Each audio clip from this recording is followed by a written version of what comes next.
Hello, and thanks for tuning in to this impromptu real-world review of the Garmin Varia UT800 bike light.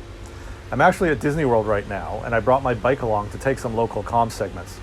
Although I have owned the UT800 for almost a year, the last 3 night rides here have given me the ideal use case for this review. I'll say I didn't bring any camera gear on this trip, and I'm recording with my laptop and a phone, so this may not be as polished as my other videos, but I hope you'll still subscribe. So before coming, I noticed there are quite a few segments here on Strava. That got me thinking that Disney must be a great place to ride your bike. However, after asking people online, the resounding answer was no, do not ride your bike at Disney. I took that with a grain of salt, since Strava data clearly showed people ride around here, but even a local bike shop who hosts occasional Disney rides didn't advise it. Despite the roads here being smooth as silk and having comfortable widths or big shoulders, the concern is heavy traffic with unfamiliar tourists who are just not paying proper attention. But I used to be a bike courier, and I'm probably a little too comfortable in traffic. I couldn't resist, and here I am. However, all those warnings did make me take my safety seriously. I always ride with my headlights, taillights, and a mirror, and in addition to that, I plan to do my riding at 4 a.m. during a window where I hope the drunks would have gone home and the tourists haven't woken up yet. That turned out to be the perfect review case for the Varia UT800. So I'll start with the negative right off the bat, because this may make or break your purchase decision. The battery life as a dedicated nighttime riding light is garbage. If paired to a Garmin computer, the light is automatically set to time of day and speed, so the light comes on at night and gets brighter the faster you go. At only 20 kilometers an hour, the light is on full brightness all the time. On my first night here, I got a battery warning from a full charge after only an hour. Yes, you can manually turn it down, but then you may as well buy a manual light, which is going to be less expensive. Also related to nighttime usefulness is the beam, or area of illumination. I'm very happy with how the light filled up my immediate field of view while road riding with ambient streetlights. In previous situations, I have ridden on paths without streetlights and found that the UT800 does not provide enough illumination to ride at speed with confidence. So the UT800 is not your choice if you need a dedicated light for nighttime riding. Having said that, I'm still very happy with mine, and I'm glad to have it. So here are the positives. It is crazy bright as a daytime alert to oncoming drivers. The daytime setting is a flashing pattern that is visible from a very long ways away. The website says visible from 1.6 kilometers or 1 mile, and I don't doubt that for a second. Also, with the flashing light, the battery life is great. I've done 3-hour rides and the light is still over half full.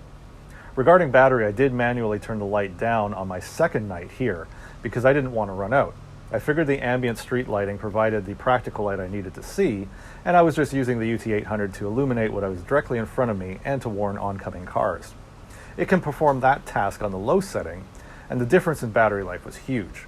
On high or auto, I get a battery warning after only an hour. On low, I finished a 2-hour ride with, I don't recall exactly, but at least a third left. Regarding construction, the UT800 is compact and streamlined. It has only one button and it's easy to use. It's a solid piece of metal, and I'm confident that it will last.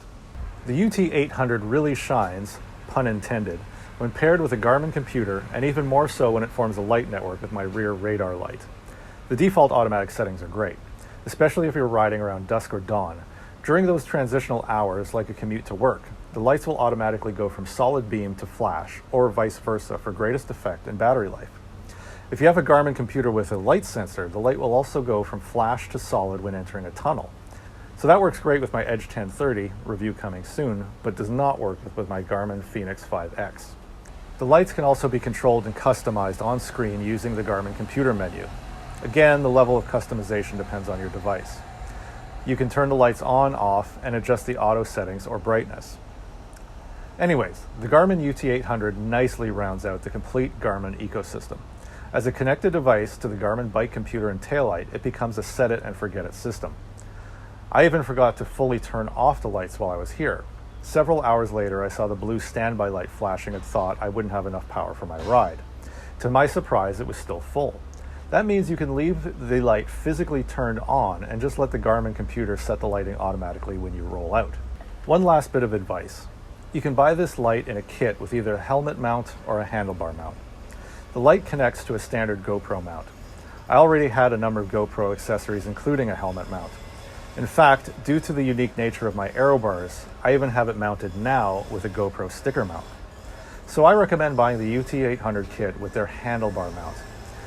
You have plenty of GoPro or third-party alternatives if you want to stick this on your helmet or anything else. However, if you buy the Garmin helmet mount, you may have a hard time finding a way to mount it to your handlebars later. I hope this helps you and your decision to buy the UT800, and remember to subscribe.